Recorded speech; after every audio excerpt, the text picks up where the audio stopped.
Como neve no verão ou chuva na colheita, assim a honra é imprópria para o tolo.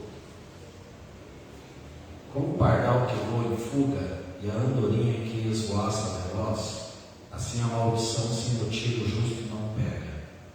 O chicote é para o cavalo, o freio para o jumento, e a vara para as costas do tolo. Não responda ao insensato com igual insensatez. Do contrário, você se igualará a ele. Responda ao insensato como a sua insensatez merece. Do contrário, ele pensará que é mesmo sábio. Como cortar o próprio pé ou beber veneno, assim é enviar mensagem pelas mãos do tolo. Como pendem inúteis as pernas do coxo, assim é o provérbio na boca do tolo. Como amarrar uma pedra na tiradeira, assim é prestar honra ao insensato. Como ramo de espinhos nas mãos do bêbado, assim é o provérbio na boca do insensato. Como o arqueiro que atira ao acaso, assim é quem contrata o tolo ou o primeiro que passa. Como o cão volta ao seu vômito, assim o insensato repete a sua insensatez. Você conhece alguém que se julga sábio? Há mais esperança para o insensato do que para ele. Amém? Amém. Os irmãos podem sentar. O título desta palavra: rompendo com as dificuldades da tolice. Da tolice. O que é tolice? Com certeza você conhece alguém tolo. Quem é o tolo? O tolo é o insensato. O tolo é o nécio. O tolo é o louco. O tolo é o imprudente. O tolo é tolo. O tolo é o ignorante, que age na sua tolice devido à falta de conhecimento. O tolo é aquele que também rejeita o conhecimento devido ao orgulho. E, gente, existem graus de insensatez, e o mais elevado deles é o insensato que se acha sábio. Esse, na verdade, é o pior tipo. E existem, queridos, tanta, mas tanta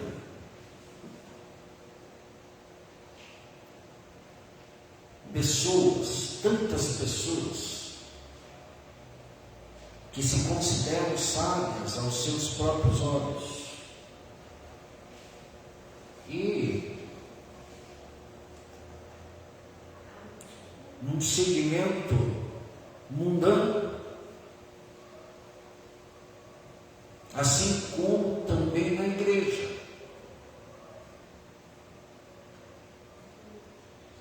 Mas nós podemos ver um exemplo extremo naqueles que mais se estribam no seu próprio entendimento do que propriamente ao entendimento que recebem da parte de Deus.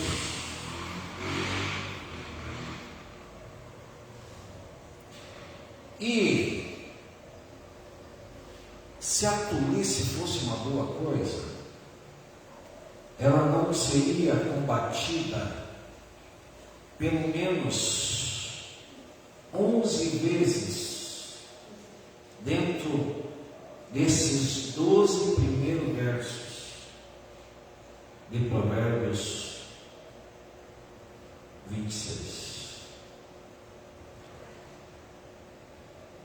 A tolice, para falar a verdade, ela é extremamente combatida na Bíblia. E eu poderia ir a noite toda aqui, citando exemplos de servos de Deus que agiram na tolice, mesmo sendo servos de Deus, e de pessoas que se comprometeram por sua insensatez e sofreram para entrar por caminhos sem volta. Por exemplo, queridos, o primeiro casal ali no jardim, eles tinham uma direção da parte de Deus. Eles não estavam na ignorância. Se vocês comerem desse fruto, certamente morrereis. Mas, quando foram tentados, agiram na imprudência. Foram imprudentes. Cederam à tentação. E o imprudente é tolo. O imprudente é insensato. O Caim, quando sentiu inveja de Adão, ele agiu na tolice. Porque o apóstolo Tiago declarou que a inveja é uma sabedoria terrena, animal e diabólica. A inveja corrói os ossos. Então, a pessoa que é invejosa é uma pessoa tola, é uma pessoa insensata. Caim chegou a matar o seu próprio irmão por causa de inveja.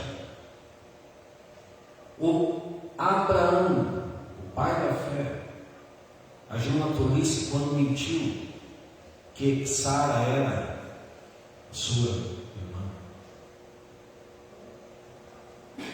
Tantos e tantos foram agindo na tolice. O Jacó agiu na insensatez, na tolice, quando enganou seu irmão, quando enganou o seu pai. O Moisés agiu na tolice quando matou um egípcio, querendo fazer justiça com as próprias mãos. E depois, sendo o homem mais manso da terra, irou-se e pecou. Por quê? Gente, existe um certo limite para a ira. E o apóstolo Paulo declarou assim: irai-vos e não pequeis. Não se ponha o sol sobre a vossa ira. Quando você extrapola o limite, você está agindo na tolice. Porque há um limite para todas as coisas. E se nós formos plenamente equilibrados, nós evitamos muitos transtornos devido à insensatez, devido à tolice. Gente, se você se sente uma pessoa desequilibrada, peça a Deus equilíbrio. O apóstolo Paulo, ele falou assim, que Deus não nos deu espírito de covardia, mas de poder, amor e moderação. Moderação. Se você não se sente uma pessoa moderada nas suas atitudes ou nas suas palavras, já é um momento, já é um tempo de você querer mudança. Você querer mudança. Eu acho que eu ainda sou uma pessoa destemperada e preciso ser extremamente mudado ainda nesse sentido. Eu preciso, eu reconheço. Só eu sei a quantia que eu sofro para manter-me no equilíbrio, na moderação. E às vezes parece tão fácil nós perdermos, não é verdade? O inimigo está ali, martelando, querendo que você haja na loucura, na insensatez, na tolice. esses dias eu estava ouvindo um companheiro aqui. Ele falou assim: olha, nós queremos você nesse cargo porque você é uma pessoa que demonstra mansidão, temperança, domínio próprio. É uma coisa que alguém está conseguindo enxergar isso em mim. Louvado seja o nome do Senhor. Louvado seja o nome do Senhor. Mas eu reconheço que eu preciso ainda ser muito melhorado nesse sentido. Agora, quem está livre disso? Se o homem mais manso da terra deixou de entrar em Canaã, porque agrediu a rocha 2 vezes, quando Deus tinha falado para ele falar na rocha. Nós estamos, queridos, à mercê dos perigos. Estamos vulneráveis. E é nesse sentido que nós precisamos da ajuda, da força de Deus e da sua palavra. Moisés agiu na insensatez e deixou de entrar na terra. Um dado dia, três levitas se levantaram contra Moisés e Arão, e a liderança de Moisés e Arão, Coré, Datã e Abirão. Qual foi o final deles? A morte, insensatez, loucura, tolice. Estava conversando com o irmão hoje, ele falou assim: a pior loucura que tem é uma pessoa se levantar contra a liderança, se levantar contra líderes, em qualquer segmento. Em qualquer segmento. Se tiver alguém que vá além de você, se levante para ver onde você vai chegar. Bata de frente com o gerente, com o supervisor, com o próprio patrão, para ver onde você vai chegar, com o responsável, com esse ou com aquele. Bata de frente, não chega a lugar nenhum. Se nós lermos Romanos 13, onde Paulo está falando ali sobre liderança, quer o louvor da liderança, se submeta. É isso que Paulo está passando. E ele encerra no versículo 7, dizendo assim: a quem tributo, tributo, a quem temor, temor, a quem imposto, imposto, a quem honra, honra. Por que aquele centurião foi honrado por Jesus? Porque ele tinha noção de liderança e reconhecia a liderança de Jesus. Pessoas que se levantam contra líderes são pessoas, queridos, são pessoas que estão sendo regidas pela tolice, pela insensatez. Foi o caso do Coré, Datã e Abirão, Saul. Outro que foi movido pela inveja, quando ouviu uma comparação entre ele e Davi. Olha, os 3 reis que reinaram durante 40 anos em Israel, os 3 pecaram por insensatez. Nenhum ficou livre.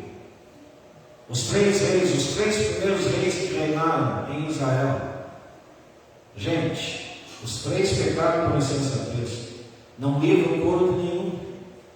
Saul foi muito insensato, que não soube ser humilde para aceitar uma comparação entre ele e Davi. O próprio Davi, que não guardou seu coração e se envolveu com uma mulher casada, insensatez, loucura, tolice, se envolveu com uma mulher casada, sabendo que era uma mulher casada, sabendo quem que era o esposo dela, Urias, homem nobre, digno, valente, soldado. E o Salomão, que começou tão bem na sua sabedoria, mas no final das contas juntou 1000 mulheres, e muitas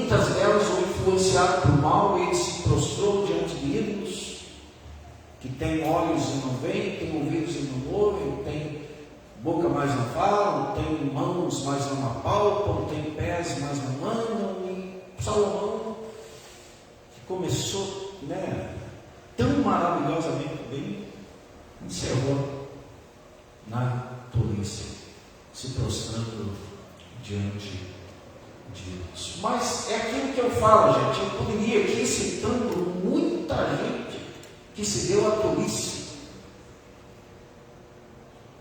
e que são exemplos notáveis e notórios para todos nós.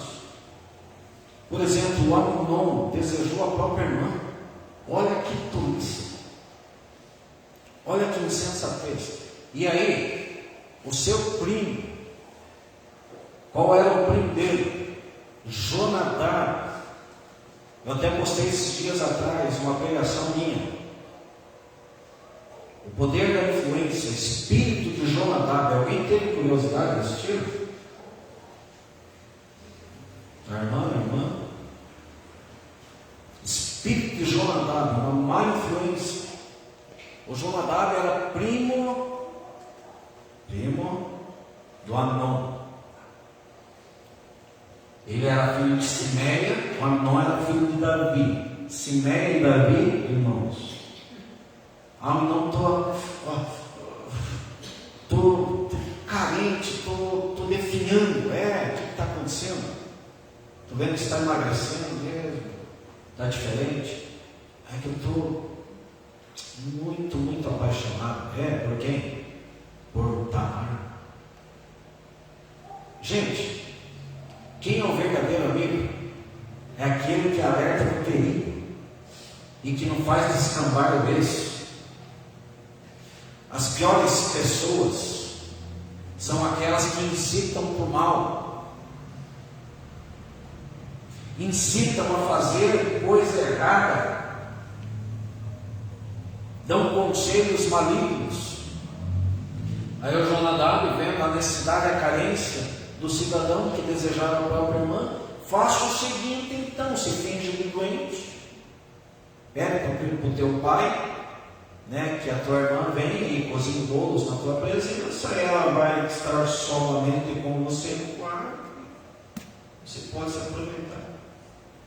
E foi o que o pobre Amnon fez. E aonde que Amnon chegou por causa disso? Na morte. O Absalão, tolo, aquele espírito de vingança, e todo aquele que quer se vingar é tolo também. Porque a Bíblia diz que a vingança pertence a Deus, a justiça pertence a Deus, e nós sabemos muito bem disso, e muitas vezes queremos também fazer justiça com as nossas próprias mãos, queremos nos vingar, queremos tratar no mesmo pé aqueles que nos trataram mal.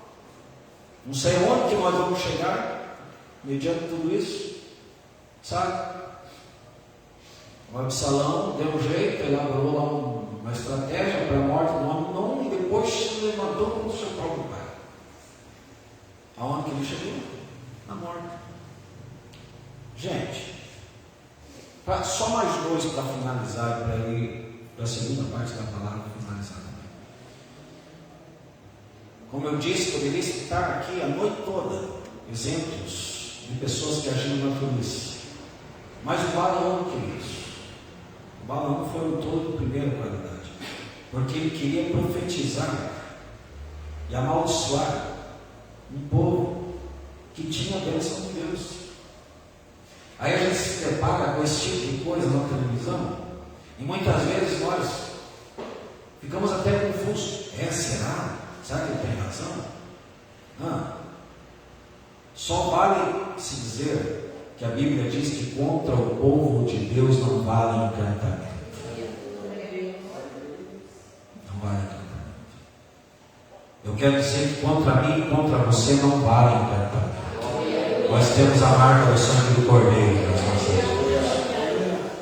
Qual foi a palavra de Jesus à mulher samaritana? A salvação vem dos judeus.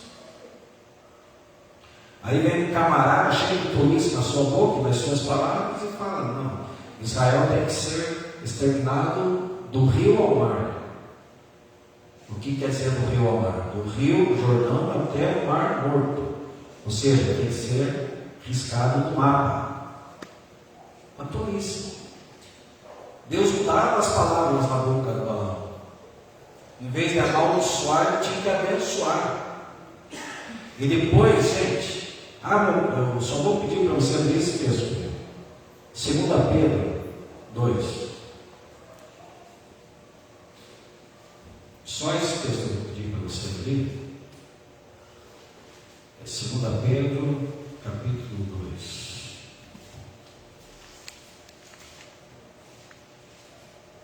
2 Pedro. Vamos ler o texto.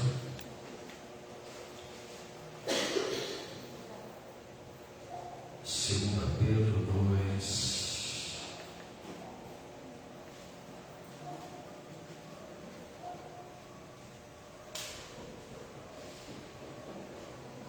Na verdade, se você ler, leia na sua casa. Eu quero influenciar você para ler todo esse capítulo na sua casa. 2 Pedro, capítulo 2. De quem que Pedro está falando aqui, gente? De falsos profetas, de falsos obreiros, pessoas corruptas, pessoas desobedientes a Deus, pessoas avarentas. É disso que Pedro está falando aqui. E qual que era o problema do Balaão? A ganância. Toda pessoa avarenta, gananciosa, é uma pessoa insensata. Mas tá, vamos pegar aqui a partir do versículo 9, para nós entendermos um pouquinho, para não ficar quebrado. Vemos, portanto, que o Senhor sabe livrar os piedosos da provação e manter em castigo os ímpios para o dia do juízo, especialmente os que seguem os desejos impuros da carne e desprezam a autoridade. Olha, gente, o valor destas palavras de Pedro aqui, ó, muito importante nós lermos esse texto. Vemos, portanto, que o Senhor sabe livrar os piedosos da provação e manter em castigo os ímpios para o dia do juízo, especialmente os que seguem os desejos impuros da carne e desprezam a autoridade. Insolentes e arrogantes, tais homens não têm medo de difamar os seres celestiais. Contudo, nem os anjos, embora sejam maiores em força e poder, fazem acusações injuriosas como criaturas irracionais, guiadas pelo instinto, nascidas para serem capturadas e destruídas. Serão corrompidos pela sua própria corrupção. Eles receberão retribuição pela injustiça que causaram. Todo aquele que comete injustiça vai receber retribuição. E nós, como seres racionais, nós temos plena noção daquilo que é justo e daquilo que é injusto, daquilo que é certo e daquilo que é errado, daquilo que é bom e daquilo que é mal. Nós temos noção. Tá, mas nós vamos receber o pago das nossas palavras e atitudes. Tá, versículo 13. Eles receberão retribuição pela injustiça que causaram, consideram prazer em entregar-se à devassidão em plena luz do dia. São módoas e manchas, regalando-se em seus prazeres, quando participam das festas de vocês. Tendo os olhos cheios de adultério, nunca param de pecar, iludem os instáveis e têm o coração exercitado na ganância. Gente, aqui ele parte para uma outra área da ganância. Malditos, eles abandonaram o caminho reto e se desviaram seguindo o caminho de Balaão, filho de Beor, que amou o salário da injustiça, mas em sua transgressão foi repreendido por uma jumenta. Olha, gente, que nível que chegou o profeta, que queria amaldiçoar o povo de Deus, o insensato. Mas o próprio Pedro também tratou ele como insensato. Vamos acompanhar o texto. Caminho de Balaão, inclusive o Judas faz menção desse caminho de Balaão. né, o prêmio Balaão lá na sua epístola, no penúltimo livro da Bíblia, que amou o salário da injustiça, mas em sua transgressão foi repreendido por uma jumenta, um animal mudo, que falou com voz humana e refreou a insensatez do profeta. Gente, um caboclo, com perdão da palavra, tão insensato que um animal teve que repreender. Você já viu isso? Você já pensou sobre isso? Ser repreendido por um animal. Foi a mesma coisa que o Nabucodonosor, tão insensato, tão levado pelo seu orgulho, que na mesma hora que ele pensou, olha, a Babilônia tremenda que eu estabeleci, na mesma hora veio um cavalo, animal irracional, começou a comer capim, virou um lobisomem, começou a comer capim. Gente do céu, tratamento de Deus para tudo isso. Mas o próprio Pedro, queridos, ele está escrevendo aqui da insensatez do Balaão, mas no dado dia que se achou melhor de todos, ainda que todos te deixem, eu correto contigo. Mas Pedro, ainda hoje, antes que eu galo cante, 3 vezes me terás negado. Insensato, admitiu coisa ali que não sabia se ia cumprir ou não. Tolice. Empenhorou sua palavra e não conseguiu manter, por ser impulsivo, presunçoso. Nós vemos vários casos de pessoas que se deixaram levar pela tolice, né? Assim como aquele avarento lá que Jesus citou, né, que tinha grandes fortunas e teve uma grande colheita, e como Jesus deu a entender, ele deveria ter um coração de generosidade. O que ele fez? Destruiu seus celeiros pequenos, construiu outros maiores, guardou toda a colheita, fez, né, algo para descansar, colocou uma rede entre uma árvore e outra, e dizia assim consigo: agora eu tenho depósito para muitos anos. Ó minha alma, come, bebe, folga, descanso. Mas eu te digo, louco, todo insensato, nessa. Isso é essa noite.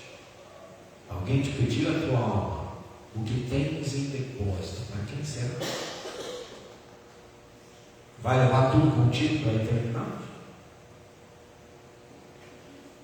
Jesus também citou aquele fariseu, né, que chegou lá no templo se achando: ó Senhor, não sou como os demais homens, roubadores, incrédulos, nem como esse publicano. Dou os dízimos e tudo quanto recebo, jejum 2 vezes na semana. Todo presunçoso, se comparando com o melhor. Mas vou finalizar esta palavra. Nós precisamos romper com a dificuldade da tolice, buscando a sabedoria de Deus. A sabedoria quer edificar a sua casa. A sabedoria quer edificar as nossas vidas. Eu desejo essa sabedoria que tanto me abençoa e que pode abençoar, né, aquele que quiser e buscar esta sabedoria. Abra comigo em Provérbios 24.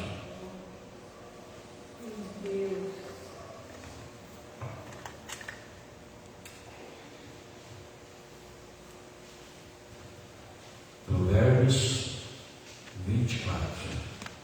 O sábio ele abordou aqui algo interessante.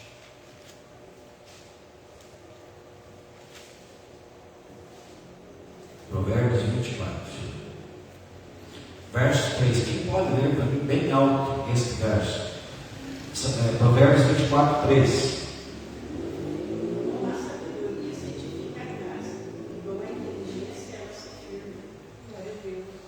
Com a sabedoria se edifica a casa, com a sabedoria se constrói a casa. Quem deseja uma casa edificada na rocha? Gente, Jesus falou de uma casa edificada na rocha. Quem é aquele que edifica a sua casa na rocha? É aquele que ouve as palavras de Jesus e pratica. Este é aquele que edifica a sua casa na rocha. Mas aquele que ouve e não pratica, edifica a sua casa na areia. Eu gosto também de um texto que está em Provérbios. Eu estou citando Provérbios aqui, porque eu estou fazendo essa campanha em busca da sabedoria. Olha comigo, Provérbios 9.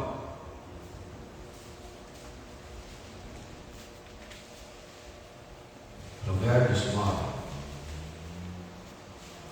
No primeiro verso. Quem achar primeiro pode ler. A sabedoria edificou a sua casa, lavou suas 7 colunas. A sabedoria construiu sua casa, ergueu suas 7 colunas. Por que 7? Significa plenitude. Plenitude. Uma casa edificada na rocha, ela precisa ter 7 colunas, 7 pilares. E olha, queridos, o apóstolo Tiago, ele faz menção destas 7 colunas, provenientes da sabedoria. A sabedoria que vem do alto é primeiramente, quem sabe dizer? Pura. A sabedoria que vem do alto é primeiramente pura, depois pacífica. Se nós formos abordando, por exemplo, sobre pureza, é uma pregação só ou milhares de outras pregações. Porque o sensato, ele é puro de coração. Bem-aventurados os puros de coração, os limpos de coração, porque eles verão a Deus. Se for para tratar de pureza, gente, nós vamos uma noite toda. Mas a pureza é um dos pilares que edificam a casa. Depois é pacífica. Gente, nós como povo de Deus, nós devemos primar pela paz. Bem-aventurados os pacificadores, porque eles serão chamados filhos de Deus. Romanos 12:18. Do que depender de nós, tenhamos paz com todos os homens. Nós temos que lutarmos para fazermos, para promovermos a paz e não a guerra. Quem promove a guerra é insensato. Quem promove a paz é filho de Deus. Quem é filho de Deus aqui glorifica ao Senhor. Nós cristãos, nós temos que ser o povo da bandeira branca, amém, gente? Da pacificação, jamais da guerra. A sabedoria que vem do alto é primeiramente pura, pacífica, moderada. Moderação, aquilo que eu já falei. Tratável. Conhece alguma pessoa que não se deixa tratar? É uma pessoa insensata. Gente, nós como povo de Deus, nós precisamos ser flexíveis ao tratamento. Davi falou isso lá no Salmo 51, verso 17. Um coração quebrantado, um espírito quebrantado e um coração contrito, Deus não desprezará. Quem quer flexibilidade, queridos? É se dar ao tratamento.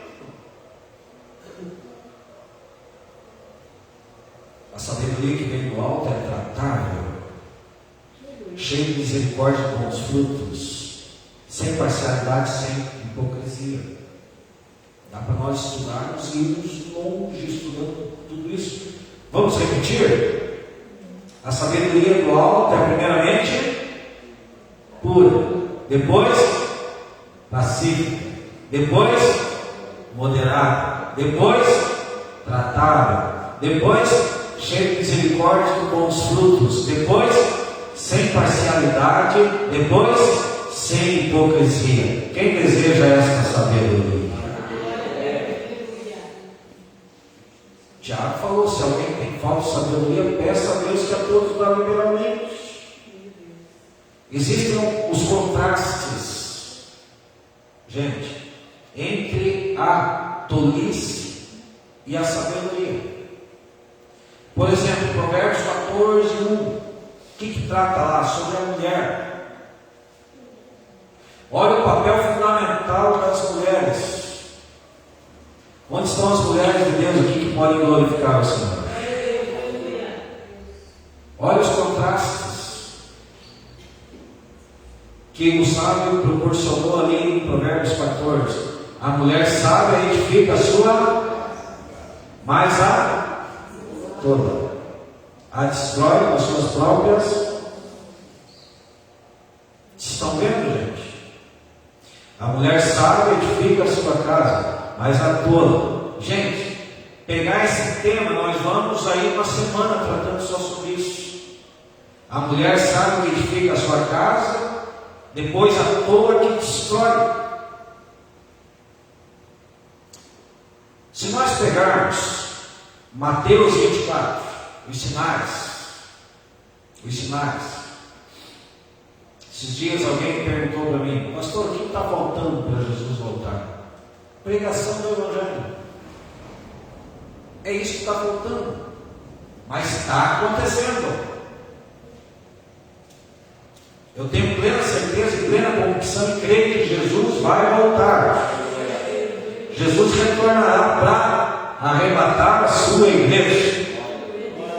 Assim como o relâmpago que se mostra no Oriente, que sai do Oriente e se mostra no Ocidente, assim será a volta do Filho do Homem. Vai ser assim,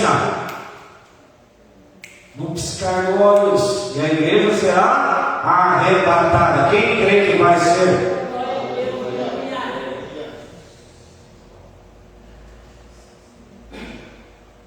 O que está faltando é pregação da palavra, mas está acontecendo. Está acontecendo.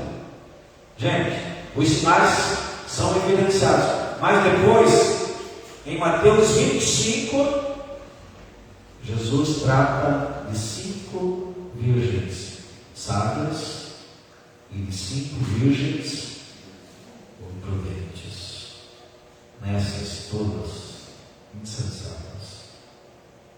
Agora, queridos, Jesus nos dá esse alerta. Como que deve ser o nosso procedimento? Vamos estar entre as virgens sábias 5 ou entre as virgens nécias? Qual é a nossa escolha? Finalizando, pode se colocar em pé. O apóstolo Paulo, lá em Efésios 5, ele declarou assim: vede prudentemente como andais. Mas antes, ele disse assim, e é para isso que eu estou aqui, para ficar batendo na mesma terra. Desperta tu que dormes, levanta-te dentre os mortos e Cristo te esclarecerá. E vede prudentemente como andais, não como nécios, mas como sábios, remindo o tempo, porquanto os dias são maus. O que nós estamos fazendo aqui à noite é muito válido para nós. Nós estamos edificando as nossas vidas aqui, nessa noite. Nós estamos remindo o tempo. O que é remir o tempo, gente? É agir da melhor maneira possível, empregando esforço para estarmos no lugar certo, na hora certa, diante da pessoa certa.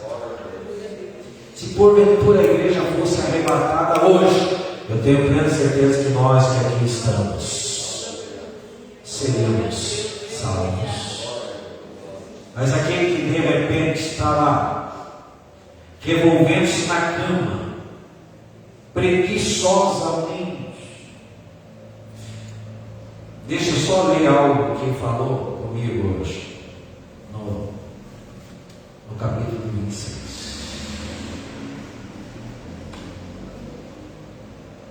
Provérbios 26, 14. Como a porta gira em suas dobradiças, assim o preguiçoso se revira em sua cama. Já se deparou com uma porta chata, né?